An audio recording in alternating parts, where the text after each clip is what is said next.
Mangahoy tayo guys. Mangahoy tayo dito ng anong kakawin ko dito is yung pinutol na sanga o tinirim nila ng sanga ng guma. Dahil nakakasagabal nga siya dito sa sa palayan. Palayan kasi yung katabi nito. Nasa gilid ng palayan is guma na.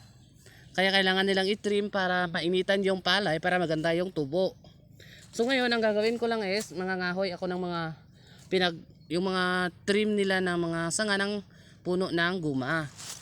Dahil ito nga yung panggatong namin doon sa bahay.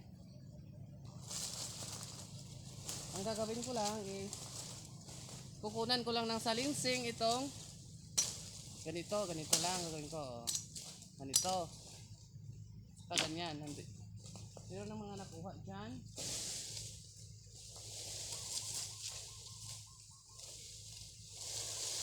Ito medyo malalaking mga sanga ang aking kukunin.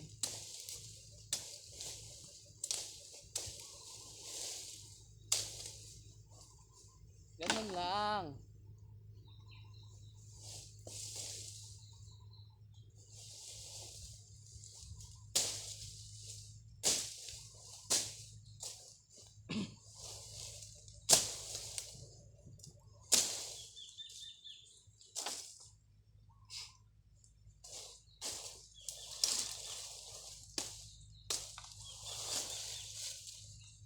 Yung iba, ano pa talaga ito?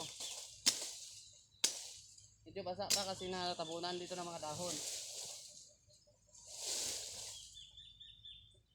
Saka hindi pa siya totally natuyo kasi mga ilang araw pa lang yata ito na wala pa lang isang buwan na naputol yung mga sanga or na trim. Kaya ito hindi, may mga dagta-dagta pa siya.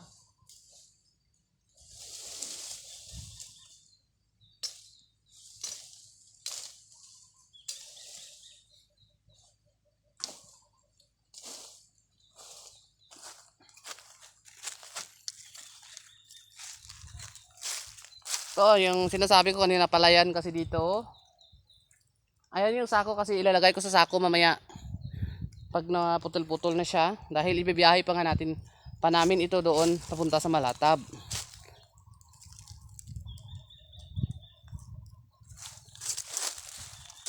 Saka ito, tatapusin ko pa yan. Mga ngahoy pa ako.